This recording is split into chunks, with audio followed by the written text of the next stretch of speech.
Hey guys, what's going on? Welcome back to another video on the channel. Today, I'm going to be telling you guys things that you need to know before you play through the GTA 5 story mode. Now, these things I'm going to talk about today can be used as a new player to the game. I know there's plenty of people who are new to GTA 5, even though it is an older game. And then also for people who've already played through the story mode, these are different things that you can do in order to make it a more enjoyable experience. Now, because our channel focuses more on the investment side of GTA 5, a lot of these tips will be related to how to make money and how to be the most efficient during the story mode playthrough.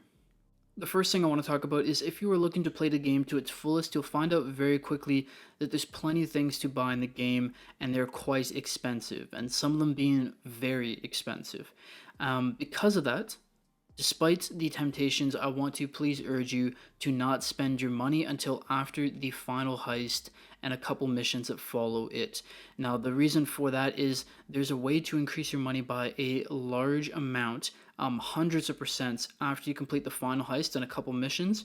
And as you know, the more money that you start with, the more you end with. So if you could save as much money as possible until that point in the game, until just after the final heist, that would be perfect. So this brings me to number 2. Now, during the main story of GTA 5, you'll be required to do a assassination mission for Lester called the Hotel Assassination Mission. Now, there are 4 other assassination missions that you could do with Lester after that one. They become available right away, but please do not do them. We're going to be saving those missions for after the final heist, because those missions are what we're going to be using in order to expand our money and increase it by hundreds of percents. And that, of course, leads into number 3. Number 3 is the fact that you can save these 4 Lester assassination missions in order to earn money. What you're going to do is you're going to invest in certain stocks for those missions at certain points before and after the missions, and those stocks will have changes, and you can earn a ton of money from that. Think about it like stock market manipulation. If you know which way the stock is going to go, if you know it's going to go up in value, you can buy it before it does so, and then when it goes up in value, you make your money. Now, I have full videos on how to do this kind of stuff. They will be in the top right hand corner. There's one that takes you through a whole process of how to make 2.1 billion, which is the maximum amount of money, but I do have videos that talk to you just about how to do those Lester assassination missions. A common misconception that I see in the comments is that you have to complete those missions in order to continue with the story mode, but that's actually false. You only have to finish the first mission. The last 4, I would please urge you to save till the very end. So my next point is about creating quick saves. Now, just like with any game, if you create multiple save files, it is quite beneficial because it allows you to replay things or play things out in different ways to make sure you maximize the money that you make, or make sure that you do the things the way you want to do it. So what I mean by this is, if you go into your phone, you go over to quick save, you can create manual save files. And what those are is that essentially at the point that you quick save, you can then go to the settings menu, go to game, load game, and load up that quick save, and you're going to be loaded back into that exact moment that you created that quick save. So what are some great applications of this? One, if you're doing a heist and you want to make sure you get the most amount of money possible and you're worried about possibly screwing up the heist and losing some money because of that, create a quick save before you go into the heist. Play through the heist. If you don't do as well as you wanted to, go load up the quick save that you did before the heist happened, and now you could play through the heist again as if nothing ever happened.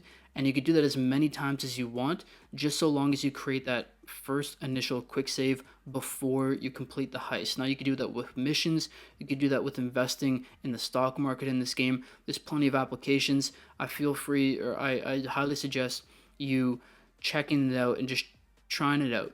Create a quick save before you do something that you want to make sure you do correctly, and if anything goes wrong, load up the quick save, retry it, and if it goes right, then all you have to do is save after that, and you now have completed it the way you want to. I should mention though that in order to use quick saves in the best possible way, I highly suggest you turning off autosave. You can do that in the settings menu or in the pause menu in the settings section, but please be wary that if you turn off autosave, that means that when you complete missions or you do something in game, it doesn't automatically save that progress for you. So if you're going to turn off autosaves, then you have to manually save every single time. So it does make it easier for you to do this method where you use a quick save and you try things multiple times to get the best result that you want or to make the most amount of money. But please note that if you do turn off this autosave and use that method, that you have to save after. If you don't save after and you just quit out of the game, then you'll completely lose that progress. You'll lose that attempt at the mission, the heist, the money you made off the investment, all that stuff. So please be cautious. Another tip, and of course, I've talked about this stuff so much on this channel. If you don't know about this already, then I got plenty of content to go check out for this. You in this game can invest, buy businesses, and invest in the stock market to earn extra cash or a lot of cash in this game. So if you're just trying to find ways to make money, there's plenty of ways to do so. Look on your map and you're going to see these little business symbols. Go there, you can purchase them, they earn you income. There's missions you could do that earn you income. And on top of that, you could also go into the stock market, LCN, and trade those stocks. There's different ways to do this stuff, and there's certain businesses that earn your money or earn money in the best way possible. So I do have videos on that. I don't want to keep plugging videos, but if you are new to this and are interested in learning about some of that stuff, feel free to go check out some of those on my channel. Now, this brings me to another great way to make money in the story mode, and that is by playing through it and playing the multiple heists that are a part of the story mode. Now, what's really important to note here is not that playing to the heist is important. Of course, that's how you make your money, but what's really important to note is the fact that you have to choose your crew very wisely. Now, if you go onto GTAfandom.com, I believe it is, they have a great article about what are the best crew members to use. It is very important because depending on which members you use for the first few heists and then up to and including the final heist, the big score, that really determines how much money you get from these heists. So that's very, very important to note. Now, the final thing I want to talk about is the ability to fast travel in the game. Now, this is especially good for people who are replaying through the game and just want to get through it and maybe are replaying it to earn more money.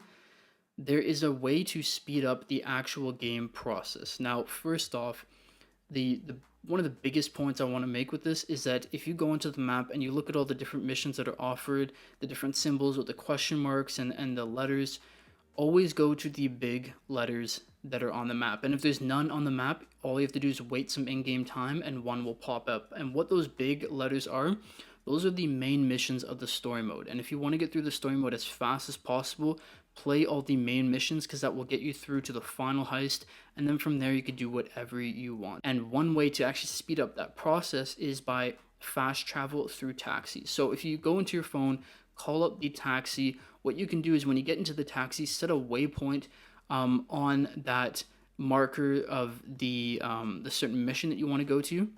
Once you set that waypoint, the taxi will start driving there and you can click the button to fast travel. Now, it will come with a small fee, but really at the end of the day, it is so minuscule compared to how much time you'd be saving trying to drive there yourself, fly there yourself, take a taxi there yourself. It just saves a lot of time. And like I said, if you want to be the most efficient with this game and playing through and earning money, that is a great way to do so. Anyways, that is it for the video. I hope you did enjoy. I hope these tips did help you out. If you would like me to make another video with more tips, maybe tips to do with investing, tips to do with making this game more efficient or fun ways to go about playing this game, whatever it may be, let me know in the comment section down below. Also, if you are new to this channel, make sure to subscribe. That'd be very, very much appreciated. And smash that like button. Help us out with the YouTube algorithm. With that being said, I'll see you all in the next one. Peace.